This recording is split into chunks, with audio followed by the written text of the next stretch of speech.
नमस्कार, मी चंद्रशेखर ठाकूर. एवढ्या सकाळीच लाईव्ह याचं कारण की जसजसं दिवस उगवतो तसतशी एखाद्या वेळी या इंटरनेटचा सिग्नल वीक होत राहतो, मधनं थांबतो देखील, म्हणून सकाळची वेळ निवडली.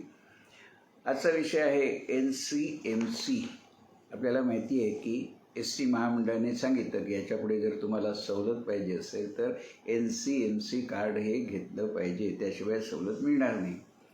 तर हे NCMC कार्ड याचं पूर्ण तो वाक्य शब्द असे आहेत, national common mobility card. National common mobility card. अनेक वेळा आपण वृत्तपत्रामध्ये वाचत असतो की हे कार्ड घेण्यासाठी लोक आपले अनुभव सांगतात.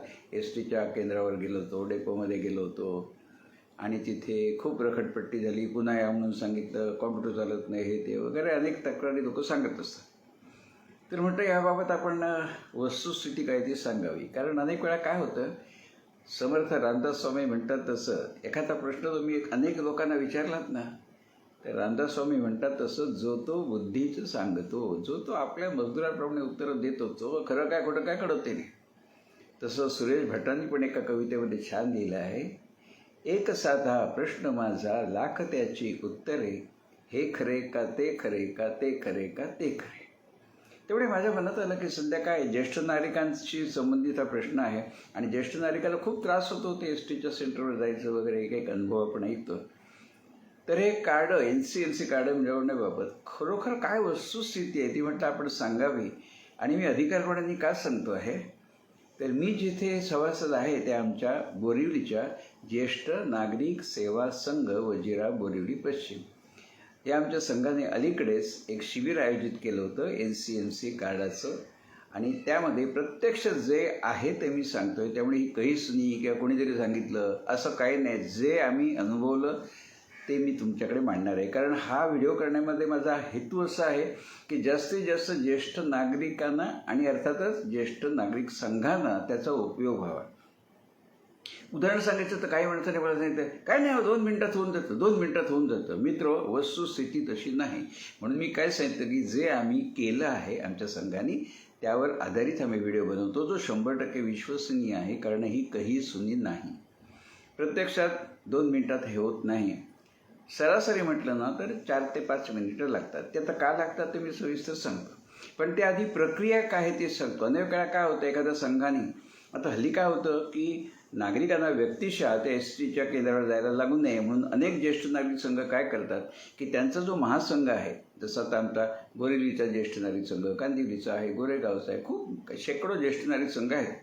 तर त्यांचा जो महासंघ आहे त्याचं नाव आहे फेस्कॉम, FESCOM, फेस्कॉम, ज्याचं मुख्य ऑफिस आहे नेरूळला. त्याचा इथे काही संबंध नाही. पण या फेस्कॉमतर्फे विविध ज्येष्ठ नागरिक संघामध्ये सभासदांच्या सोयीसाठी अशी योजना केली जाते की हे NCMC कार्ड देणारी माणसंच तिथे येतील संघामध्ये आणि एक गट तिथे काम होऊन जाईल. म्हणजे आपल्याला तिकडे जाऊन तात्काळ राहायला नको, मशीन स्लो आहे, इंटरनेट स्लो आहे, रेंज नाही, हे ऐकत राहायला नको, उन्हात बसायला नको. तर प्रत्यक्षात काय प्रक्रिया होते ते आपण सांगूया. आता कुठचा एक संघ आहे, आता आमचा जसं ज्येष्ठ नागरिक सेवा संघ वजिरा बोरिवली पश्चिम. आता आमच्याकडे भरपूर म्हणजे 800च्या आसपास सभासद आहेत. तर आम्ही व्हॉट्सअपवरून सगळ्यांना मेसेज पाठवला की ज्यांना कोणाला आहे NCMC कार्ड पाहिजे असेल तर त्याची प्रक्रिया जी आहे सगळी प्रोसेस ती सगळी आपल्या संघातच होईल, म्हणजे तुम्हाला कुठेही जायला नको. मग आमच्याकडे साधारणपणे 275 सभासदांनी व्हॉट्सअपवर उत्तर दिलं की आम्हाला याच्यामध्ये रस आहे म्हणून. मग ह्या अशा 275 इच्छुक सभासदांची यादी आम्ही बनवली, साधी यादी, अनुक्रम नंबर, सभासदाचं नाव आणि त्याचा मोबाईल नंबर, आणि ती छानपैकी अशी प्रिंट करून घेतली. त्याच्या 3-4 कॉपीज काढल्या, अधिकसी अधिकम फलम म्हणतात तसं. तर मी पुन्हा सांगतो, यादीमध्ये काय आहे, अनुक्रम नंबर, सभासदाचं नाव आणि मोबाईल नंबर, आणि एक कॉलम पुढे मोकळा ठेवला आणखी काय लिहायचं असेल तर अशी यादी काढली आम्ही. आणि ती यादी सगळी म्हणजे PDF स्वरूपामध्ये सगळ्या सभासदांना पुन्हा तेच व्हॉट्सअप ग्रुपवर, हे सगळं संभाषण व्हॉट्सअप ग्रुपवर. तर ही 275 सभासदांची यादी त्यांच्या अनुक्रमाने व्हॉट्सअपवर टाकली आणि सगळ्यांना कळवलं की अशी अशी ही मंडळी तुमचं नाव ह्याच्यात आहे की नाही बघा, नसेल तर ॲड करू. ठीक आहे, तर 275ची यादी तयार झाली. आता पुढची प्रक्रिया अशी आहे की आम्ही संघाला सांगितलं, फेस्कॉमला सांगितलं. मग त्यांनी एका एजन्सीची आम्हाला संदर्भ दिला. त्या एजन्सीची 2 माणसं आमच्याकडे आली. अर्थात तारीख आम्ही ठरवली. तर आमच्या संघाच्या बाबतीत बोलायचं तर आम्ही तारीख ठरवली होती 25 मे आणि 26 मे. कारण आमच्याकडे सभासद जास्त आहेत, एका दिवसात होणार नाही. कारण ही मंडळी रोज 7 तास काम करत होती, म्हणजे दोन्ही दिवस 7 तास सोमवारी, 7 तास मंगळवारी. तर म्हणून आम्ही 2 दिवस त्यांना सांगितलं तर आमच्याकडे 2 दिवस लागतील, सभासद जास्त आहेत. कारण 275 सभासदांनी नोंदणी इच्छुक म्हणून केली होती. तर आता प्रक्रिया सांगतो मी, पुन्हा सांगतो, जे काय करायचं असतं ते सांगतो. त्यामुळे कुणालाही काही विचारू नका, कोणी वाटते ते वेगवेगळं सांगतील. तर ही 275ची यादी घेऊन आमचं एक सभासद तिथे बसले. त्यानंतर ही जी प्रक्रिया आहे कार्ड वितरित करायची, म्हणजे पहिलं कार्डचं रजिस्ट्रेशन करायचं, ती प्रक्रिया करण्यासाठी फेस्कॉमनी सांगितलेल्या एजन्सीतर्फे 2 माणसं आमच्याकडे आली.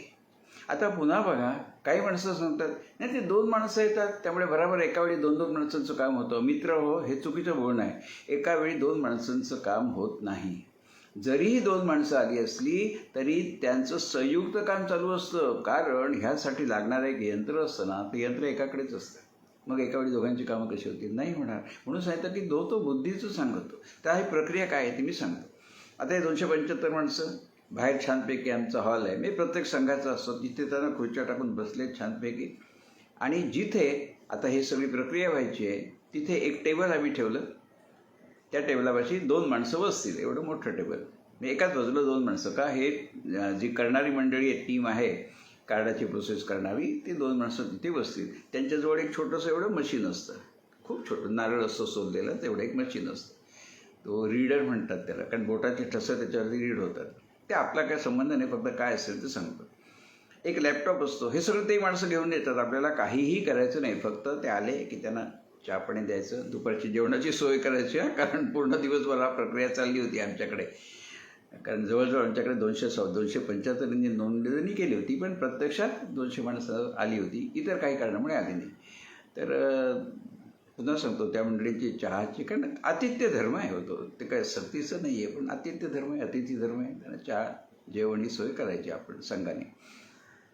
आता काय होतं सांगतो, या टेबलाच्या समोर खुर्ची टाकून ही 2 माणसं बसली आहेत.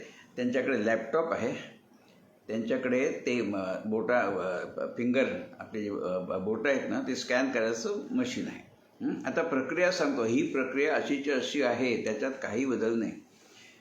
झालं. नंबर 1, पहिला सभासद आला, टेबलासमोर त्याला पण खुर्ची ठेवलेली आहे. खुर्चीत बसला की ज्याच्याकडे ते यंत्र आहे तो अधिकारी विचारतो, तुमचा मोबाईल नंबर काय? माझा मोबाईल नंबर सांगेन. मोबाईल नंबर कुठचा? तुमच्या आधार कार्डासाठी जो मोबाईल नंबर दिला आहे तोच, म्हणजे जो तुमचा मोबाईल नंबर आधार कार्डाला लिंक आहे तोच मोबाईल लागतो ना. तुम्ही नंतर सिम कार्ड घेतलं दुसरा, ते चालणार नाही. झालं. तर तुम्ही तिथे खुर्चीवर बसलात, सभासद नंबर 1. समोरची व्यक्ती, अधिकारी विचारणार, हा मोबाईल नंबर सांगा.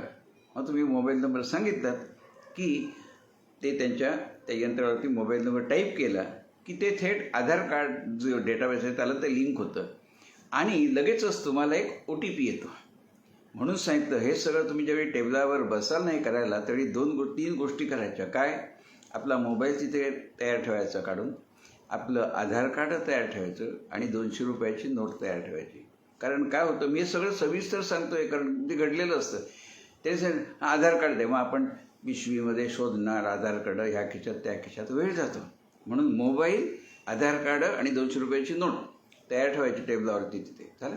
आपण इथे बसलो, त्या व्यक्तीने आपल्याला मोबाईल नंबर विचारला, आपण त्याला मोबाईल नंबर सांगितला, त्याने त्याच्या त्या यंत्रावरती एंटर केला की लगेचच आपल्याला आपल्या मोबाईलवरती OTP येतो. OTP कुठे येतो? मेसेजमध्ये. व्हॉट्सअप मेसेजला नाही, नॉर्मल जो मेसेज आहे ना तिथे एक OTP येतो. तो चटकन त्या अधिकाऱ्याला सांगायचा. अधिकाऱ्याला सांगितलं, ते सगळं झालं की लगेच तुम्ही म्हणतात ना, ते यंत्र असतं बोटाने स्कॅन करायचं, ते सांगतात तिथे बोट ठेवा. मग आपण आपलं कुठचंही बोट, पुन्हा लक्षात घ्या, दोन्ही हातापैकी कुठल्याही हाताचं कुठलंही बोट तुम्ही ठेवू शकता. पण सर्वसाधारणपणे आपण उजवा हात वापरतो, अंगठा वापरतो, म्हणून त्या यंत्रावरती आपण असा अंगठा ठेवणार. तो अंगठा ठेवताना एक गोष्ट करायची, अजिबात दाब द्यायचा नाही जोरात, नुसतं ठेवायचं, पण एकदम अलगद नव्हे, त्याला स्पर्श तर व्हायला पाहिजे. आणि दुसरं म्हणजे असा नाही, सरळ असा, कारण जेणेकरून पूर्ण पृष्ठभाग जो आहे ना बोटाचा, पूर्ण पृष्ठभाग त्या यंत्राच्या स्कॅनरला काचेवरती लागला पाहिजे. असा ठेवला तर चालणार नाही, असं चालणार नाही, पूर्ण असं. तर असा ठेवला की तो रीड होतो, तो सांगतो बोट काढून घ्या म्हणून. झालं, मी तुमच्या फिंगरप्रिंटचं स्कॅन करेन. आता बाजूला जो मनुष्य बसलेला असतो तो काय करणार, त्याच्या रजिस्टरमध्ये दुसरा जो अधिकारी आहे, दोघे जण येतात ना, एक अधिकाऱ्याने तुमचं स्कॅनिंग केलं बोटाचं, दुसरा मनुष्य काय करणार, त्याच्या वहीमध्ये तुमचं नाव, तुमचा आधार कार्ड नंबर, तुमचा मोबाईल नंबर हे लिहून घेणार आणि त्या आणि 200 रुपये तुम्ही त्याला द्यायचे दुसऱ्या माणसाला. ते 200 रुपये दिले की त्या यंत्रातून एक अशी छोटीशी एवढी रिसिट येते, प्रिंटेड रिसिट असते, ती तुम्हाला देणार, तुमचं आधार कार्ड तुम्हाला परत देणार की हे झालं. आता तुम्ही म्हणाल हे सगळं करायला 2 मिनटं पुरेशी आहेत. जरी पुरेशी असेल तरी आपल्या ज्येष्ठ नागरिकांच्या बाबतीत एक गोष्ट होते जी सगळ्या ज्येष्ठ नागरिक संघामध्ये होणार, ती तुम्हाला सांगतो, जी कोणी सांगत नाही. ज्या ज्येष्ठ नागरिक संघाने हे करून घेते ना, त्यांनी कधीही सांगितलेलं नाही की काय अडचणी येतात त्या. मित्र, अडचणी अशा असतात की आपण ज्येष्ठ नागरिक आहोत, त्यामुळे आपण त्या यंत्रावरती बोट ठेवलं ना की ते चटकन एका फटकाऱ्यामध्ये रीड होतात आपले ठसे, असं नाही. आमच्याकडे 200 लोकांची नोंदणी झाली, फक्त 6 लोक अशी होती, त्याच्या सुदैवाने मी पण होतो, 6 लोक अशी होती की ज्याने ठेवलेलं बोटाचा ठसा चटकन 2 सेकंदामध्ये रीड झाला. बाकी सगळ्यांना काय करायला लागलं तुम्हाला सांगतो, बोटाचं रीड होत नाही, दुसरं बोट ठेवा, तिसरं ठेवा, चौथं ठेवा, रीड होतं. एखाद्या वेळी 1, 2, 3, 4, 5ही रीड होत नाहीत. मग ते अधिकारी सांगतात दुसऱ्या हाताचा अंगठा ठेवा, नाही झाला, तिसऱ्या ठेवा, असं करून नाही झालं, मग परत एकदा प्रयत्न. मग काय करायचे, आपली दोन्ही बोटं असतात ना ती रुमालाला, आता हे मी आधी काय सांगतो, पुढच्या संघाने आधीच तयारी ठेवावी. आपली 2 बोटाचे हे आहेत ना अगर, ती अशी जरा रुमाल म्हणा, नॅपकिन म्हणा, कुठे असं करायचं म्हणजे जेणेकरून धूळ म्हणा, ओशटपणा, मॉइश्चर असेल तर ते जाईल. तर वेळ लागतो मित्र, काय म्हणतो मी, 4-5 मिनटात ह्याला लागतात.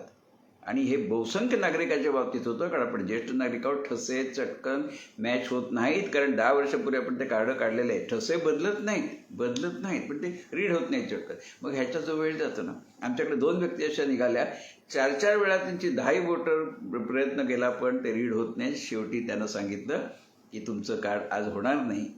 मला मार्ग काय, जिथे आधार केंद्र असतात ना तिकडे जायचं आणि त्यांना सांगायचं मला बायोमेट्रिक करायचे आहेत. म्हणजे तुम्ही आधार कार्ड करताना काय झालं होतं, तुमचे फिंगरप्रिंट, डोळ्याचं आहे, ते सगळं परत करतील ते. म्हणजे नव्याने तुमची ते बोटाचे ठसे रजिस्टर होतील आणि मग पुन्हा कधी कॅम्प होईल तेवढी ती होऊन जाईल.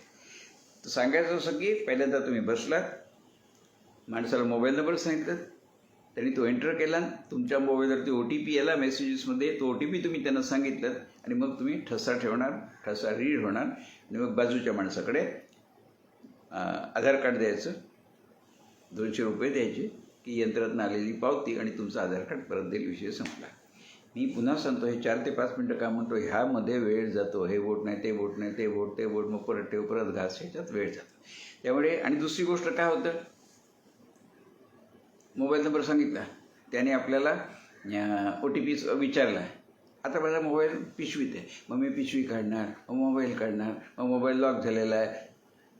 किती वेळ जातो. आपण म्हणतो एका माणसाच्या ह्याच्यामध्ये 1.5-2 मिनटं जातात. मग 200 माणसं असतील तर 200 मिनटं फुकट गेली ना. म्हणून ह्या तिन्ही गोष्टी तयार ठेवायच्या टेबलावरती, मोबाईल फोन, आधार कार्ड आणि 200 रुपयाची नोट.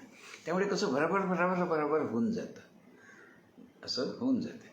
आता काल कसं झालं, आमच्याकडे ते 2 ग्रस्त बसले होते ना, ते मी तुम्हाला काय विचारलं, पहिला ग्रस्त विचारतो मोबाईल नंबर सांगा. मग तुम्ही मोबाईल नंबर सांगत असताना बाजूच्या माणसाने त्याच्या वहीमध्ये तेव्हाच लिहून घेतला ना, नाहीतर काय झालं असतं, तुमचे ठसे झाले, मग पुन्हा तो मनुष्य विचारा मोबाईल नंबर सांगा, त्याच्यात वेळ जातो. म्हणजे माणसाची काम करण्याची जी पद्धत असते ना ती वेगवेगळी असू शकते. तसं काल त्यांनी छान केलं की तुम्ही ह्या पहिल्या माणसाला मोबाईल नंबर सांगत असताना त्याला लिहून गेला. हा त्याचा प्रेझेन्स ऑफ माइंड आहे, ही त्याची हुशारी आहे, ही त्याच्या कामाची पद्धत आहे. त्यामुळे तेवढा वेळ वाचला ना. तर म्हणून हे सांगतो की सविस्तर सांगायचं असं, कारण की ज्यावेळी तुमच्या संघातर्फे असा शिबिर होईल ना त्यावेळी असं करा की तिन्ही गोष्टी जवळ ठेवा. आता हे झालं ना की तुमचं काम संपलं. मग दुसरा नंबर येईल, तिसरा नंबर येईल, चौथा येईल, पाचवा येईल, 6वा आला नाही, 7वा आला नाही काय कारणामुळे 8व्याला घ्या, 9, 10, 11, 12 आले नाही, 13व्याला घ्या, क्रमाने घ्या. तो तुमचा निर्णय आहे. पुन्हा कसं तुम्ही यादी काढली आहे, यादीप्रमाणे घेणार तरच शिस्तीत काम होईल. पण समजा एखादा कोणी ज्येष्ठ नागरिक आहे, शारीरिकदृष्ट्या त्रास आहे, त्याला जास्त बसू शकत नाही, तर तुम्ही त्याला आउट ऑफ द वे जाऊन घेऊ शकता. तो तुमचा निर्णय आहे, त्यामध्ये या अधिकाऱ्यांचा काहीही संबंध नाही. बरोबर. त्यामुळे अशा प्रकारे आपण केलं ना की ते काम लवकर होतं. नाही तर कसं आहे, ते झालं, आधार कार्ड दिलं तर 200 रुपये द्या, मग तुम्ही परत पर्स काढणार, त्याच्यात नोटा शोधणार, ह्या कप्प्यात एका त्या कप्प्यात आहे, त्यामध्ये वेळ आहे. म्हणून सांगितलं 3 गोष्टी तयार ठेवा. आपण म्हणतो पण 15-15, 20-20 सेकंद देखील प्रत्येक माणसाचे वाचतील ना, तर पुढच्याची तेवढी खोळंबा होतं ना. म्हणून 3 गोष्टी तयार ठेवा. पुन्हा 500ची नोट दिली, 200 घ्यायचे, पुन्हा 300 द्यायचे, त्याच्यात वेळ जातो. त्यामुळे शक्यतो आपण 200ची नोट ठेवली ना म्हणजे वेळ जात नाही. तर अशा प्रकारे ही सगळी प्रक्रिया झाली की दुपारी अर्थातच ती मंडळी जेवायला तर पाहिजेच त्यांना. पण ही आमच्याकडे जी आली होती 2 जण, ते इतके सहकार्य वृत्तीचे होते ना. एक म्हणजे आपण एखाद्या बँकेत जातो आणि छानपणे ती मंडळी तिकडे आरामात काम करत असतात, गप्पा मारत असतात, तसं नाही आहे. हे 2 जण इतके छान काम करत होते, अजिबात विश्रांतीने. एवढंच आम्ही त्यांना सांगितलं 2 वाजता थांबा, जेवून घ्या. नाही म्हणे, आहे तेवढे पुरे करू. ती मंडळी कितीला जेवायला बसली? 3:30 वाजता. हे 2 जण 3:30 वाजता जेवायला बसले. अर्थात जेवणाची सोय आम्हीच केली होती. सांगायचं तात्पर्य असं की आपणही चांगलं राहिलं, त्यांनाही त्रास दिला नाही, की सगळं होतं. तेही खुश झाले, म्हणजे तुमचं सगळं पद्धतशीर चाललं आहे म्हणून. तर मित्रो, हे अशा प्रकारे हे काम चालेल. तेव्हा तुमच्या संघामध्ये सगळ्यांना एकत्र बोलून एक दिवस ठरवून आलं ना तर किती बरं आहे. बघा, आपण डेपोमध्ये जा, तिथे बसायला खुर्ची पण नसते, ऊन असतं. त्यापेक्षा आपल्या संघामध्ये ही सोय होऊ शकते. आणि त्याला काय वेगळे पैसे नाही, 200 रुपये द्यायचे. प्रत्यक्षात ती जी पावती असते त्याच्यामध्ये GST वगैरे लागून 199ची रीतसर प्रिंटेड पावती दिलेली असते, ती जपून ठेवायची. कारण साधारणपणे 1 महिन्यानंतर कार्ड तयार होतं आणि ज्यावेळी कार्ड आपण घ्यायला जाऊ त्यावेळी ती पावती दाखवायला लागते, ती मात्र जपून ठेवायची. त्यांनी सांगितलं की आमच्या संघामध्ये 200 माणसं आहेत. ते म्हणाले एखादा दिवस ठरवून आम्हीच ती कार्ड घेऊन येऊ आणि तुम्ही सगळ्या लोकांनी इथे बोलवा, म्हणजे आम्हाला जाऊन कलेक्ट करायला कुठं जायला नको, ती पण सोय आहे. तर योजकच तत्र दुर्लभ. ते मी मुद्दाम आहे आमचा अनुभव म्हणून सांगतो आहे की अशा प्रकारे कुठचाही संघ करू शकतो. आता हा जो फेसबुक लाईव्ह जी लोक बघत नाही आहेत त्यांच्यासाठी हे जे मी आता बोललो तो सगळा व्हिडिओ लगेचच मी 1-2 तासांनी यूट्यूबवरती टाकणार आहे. माझं यूट्यूबचं चॅनल आहे चंद्रशेखर ठाकूर, तिथे देखील तो व्हिडिओ अनेक मंडळी बघू शकतात.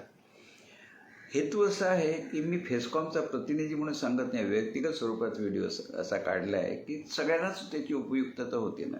कारण प्रत्यक्षात प्रक्रिया आहे. आता कसं होतं तर आमच्याकडे बाहेर 200 लोक बसली होती, त्यांना पण कोणीतरी सांगितलं होतं 2-2 मिनिटात होईल म्हणून. मग आम्ही काय करायचं, ह्या सगळ्या व्यक्तिगत आपण कशी जबाबदारीने वागतो त्यावर अवलंबून आहे. मी काय करायचं, अधूनमधून बाहेर जायचं, ती मंडळी सगळी बसली आहे, त्यांना सांगायचं बा इतक्या नंबरपर्यंत झालं, म्हणजे अंदाज येतो ना बा 25 नंबरपर्यंत झालो, माझा नंबर 40वा आहे, मी किती वेळ लागेल अंदाज येतो, तोपर्यंत तो चहा पिऊ येईल. त्यामुळे त्याला कोण अपडेट करत राहणं गरजेचं आहे. नाहीतर काय होतं, आपण आणि सरकारी ऑफिस याच्यात फरक काय, त्यामुळे त्यांना अपडेट करत आणि सांगायची अडचण काय ती. सुरुवातीला मी बाहेर जाऊन सांगितलं की अशी अशी अडचण येते, थंब रीड व्हायला वेळ लागतोय म्हणून वेळ लागतोय. माणसं समजून घेतात. मग ज्यांच्या नंबर पुढचे होते ते म्हणून आम्ही जेवून येऊ ना 4 वाजता. म्हटलं अगदी इथे 4 वाजेपर्यंत बसण्यापेक्षा घरी जाऊन जेवून या तुम्ही, म्हणजे नंबरावरून आपल्याला अंदाज करता येतो की साधारण किती वेळ लागेल. तर माझ्या मनात आलं म्हणून म्हटलं हा व्हिडिओ काढूया, सगळ्यांना उपयोगी पडेल. हा व्हिडिओ मी फेसकॉमला देखील पाठवणार आहे, कोणाला ज्येष्ठ नागरिक संघ असतील ते देखील बघू शकतील. हेतू हा आहे की कामं सुरळीत व्हावी आणि हे सगळं आपण केलं ना तर फार वेळ लागणार नाही. पुन्हा सांगतो, तुमचं आधार कार्ड, 200 रुपयाची नोट आणि तुमचा मोबाईल तयार ठेवा. अनेक मंडळींना मेसेज माहितीच असत नाही, कारण काय होतं आपण सगळ्या व्हॉट्सअपवरती करतो. त्यामुळे घरून निघताना बघा मेसेजचा आयकॉन काय आहे, त्याच्यावर क्लिक केलं की सगळ्यात वरती जो मेसेज येईल तो तुमचा OTP असेल किंवा नोटिफिकेशनमध्ये देखील दिसत असतं. अगदी समजा काही मंडळी असतात त्यांना तो मेसेजचा आयकॉन कळत नाही, OTP बघायचं कळत नाही. तर हे जे 2 जण येतात ना, अतिशय चांगले सहकारी वृत्ती असते, त्यांच्याकडे मोबाईल दिला ना की तेही बघून घेत असतात. बरोबर. आणि मोबाईलचा जर लॉक असेल तर ते लक्षात ठेवा, मोबाईल लॉक ओपन केल्याशिवाय तुम्हाला काय करता येणार नाही. 2-3 जण असलेले की त्यांच्या मोबाईलचा लॉक आहे ना त्याचा पासवर्ड बायकोला माहिती होता, त्याला माहितीच नव्हता. मग दुसऱ्या कोणाच्या तरी फोनवर घरी फोन केला. अशा ह्या किरकोळ गोष्टी आहेत त्या आपण टाळल्या ना की जास्तीत जास्त लवकर ह्या सगळ्या प्रक्रिया होतील. मला वाटतं मी आता इथेच सांगतो. आणखी तुमचे काही प्रश्न असतील तर मला तुम्ही जरूर फोनवर विचारा. माझा नंबर सांगतो 8369798115. परत सांगतो 8369798115. हा माझा मोबाईल नंबर आहे, व्हॉट्सअप नंबर आहे. काही तुमच्या प्रश्न असतील ते विचारा. पण सर्वसाधारणपणे विचारले जातात प्रश्न, त्याचं उत्तर सांगतो की हे जे कार्ड ST जे देतं आहे, ST महामंडळातर्फे, म्हणजे हे एजन्सी म्हणून देत आहेत ते. खरं हे भारत सरकारच्या तर्फे ही सगळी ॲक्टिव्हिटी हे जे कार्ड आहे. पुढे मागे त्यांचं म्हणणं की 1 पर्सन 1 कार्ड अशा स्वरूपामध्ये हे वापरलं जाईल. म्हणजे तुम्हाला मेट्रोचं तिकीट, रेल्वेचं तिकीट, ती पुढची गोष्ट आहे. तर सध्या आपली जी आवश्यकता आहे ती ST महामंडळापुरती मर्यादित आहे. आणि ह्याबद्दल अनेक वेळा काय होतं, मगाशी सांगितलं तसं, जो तो बुद्धीचं सांगतो. कोणी म्हणतं हे रिस्की आहे, हे ATMमधून पैसे काढू शकतात. मित्र हो, ज्यावेळी तुम्ही ATM यंत्रामध्ये कार्ड सरकवता, ते कार्ड कोणी दिले? तुमच्या बँकेने दिले. त्याच्यावरती व्हॅलिडेशन आहे, 4 अंकी पासवर्ड आहे. त्यामुळे हे कार्ड केवळ ATM कार्डासारखं दिसतं, केवळ ATM कार्डासारखा त्याचा आकार आहे. म्हणून ते ATM यंत्रात टाकलं तर ते रीड होणार नाही. त्यावेळी ज्या कोणाला तुमचं कार्ड मिळालं तर लोक असं ATM यंत्रात जाईल आणि 2000 काढून घेईल. मित्र हो, असं होत नाही. त्या यंत्रांनी तुम्हाला ATMमधनं कॅश काढता येणार नाही. कसं आहे माहिती का, हे जे कार्ड आहे ना NCLC card, it is just like ATM card असं म्हणतात. काय? Just like ATM card. It is not ATM card. त्यामुळे ही जी खोटी भीती आहे ना, कोणीतरी कार्ड हरवलं तर जाईल ATMमधून 2000 काढून घेईल, असं बिलकुल नाही. दुसरी गोष्ट की खरेदी कसं असतं, आपली जी ATM कार्ड असतात ना त्याच्यावरती बघा असं वायफायचं चिन्ह असतं. तर ज्या ATMवरती वायफायचं चिन्ह असतं ना, ते ATM कार्ड घेऊन आपण 2000 रुपयाची खरेदी जर केली ना तर त्याला पासवर्ड लागत नाही. आजही ते आहेच ना, आजही ते आहे. पण आपल्याला माहिती असत नाही, कारण आपण शक्यतो आपण ज्येष्ठ नागरिक त्या कार्डाची खरेदी करत नाही. आपण ATM कार्ड का वापरतो? पैसे काढायला वापरतो. मग तिथे आपण 4 आकडे पिनकोड टाकतोच ना. त्यामुळे हे ज्या भीती आहे सगळी अनाठायी आहे. आणि दुसरी गोष्ट, आता हे जे 200 रुपये जे आपण भरले ते कसले आहे, ते कार्डाची किंमत आहे. ती कार्डाची किंमत आहे. आता तुम्ही ज्यावेळी STतनं प्रवास करता आहात, तुम्ही 75च्या वर आहात, तुम्हाला तिकीट नाही, महिला असेल तर अर्ध तिकीट आहे. पण तुम्ही हे करण्यासाठी सक्षम काय, तर तुमचं हे NCLC कार्ड. तर ते कंडक्टरकडे दिलं, त्याच्याकडे पण यंत्र आहे, त्याच्याकडे पण यंत्र आहे ना. तर त्या यंत्राद्वारे त्याला कळतं की हा तोच मनुष्य आहे. आता तुमच्या कार्डातनं ते पैसे कमी व्हायचेत, म्हणजे तुमच्या बँकेतून. म्हणून मग काय करायचं, ते कार्ड चार्ज करायचं. कोणाकडे चार्ज करायचं? STची जी ठराविक डेपो आहे तिथे होतं, कंडक्टरकडे पण होतं. आता मला समजा पुण्याला जायचं आहे, 700 रुपये तिकीट आहे. नुसतं कार्ड दाखवून काय उपयोग, पैसे तर द्यायला पाहिजेत. मग मी कंडक्टरकडून 2000 रुपयाचं चार्ज करून घेईन कार्ड. म्हणजे माझ्या त्या कार्डामध्ये बॅलन्स किती राहिला? 2000 रुपये. मग पुण्याला जायचं, त्याला सांगितलं कंडक्टर की 700 रुपये त्या कार्डाच्या बॅलन्समधून कमी होतील, 1400 शिल्लक राहिले, परत येताना 600 लागतील. सगळे संपते की परत चार्ज करून घेईन मी. की सध्या STच्या कंडक्टरकडे चार्ज होतं, ठराविक डेपोमध्ये देखील चार्ज होतं. आता काय होतं की आपण किती ठेवायचे पैसे? मी उगीच 25,000 कशाला ठेवेन? मला तर माहिती आहे मी दर महिन्याला काही प्रवास करत नाही, दर आठवड्याला करत नाही. जेवढे लागतील तेवढे ठेवीन, 1000, 1500, 2000, ह्याच्यापेक्षा कशाला ठेवायचं आहे? तर ही सगळी माहिती आहे. काय असेल तर नक्की तुम्ही मला मेसेज करा. फोन उचलला नाही तर कृपया मेसेज करा, कारण अनेक वेळा काय होतं, माझे कार्यक्रम सुरू असतात, माझा मोबाईल असतो एरोप्लेन मोडमध्ये. त्यामुळे जर फोन उचलला नाही तर समजा मी कुठेतरी कार्यक्रमात आहे, मेसेज पाठवून ठेवा. सावकाशाने मी घरी आल्यावरती तो बघतो. आता इथेच सांगतो. धन्यवाद.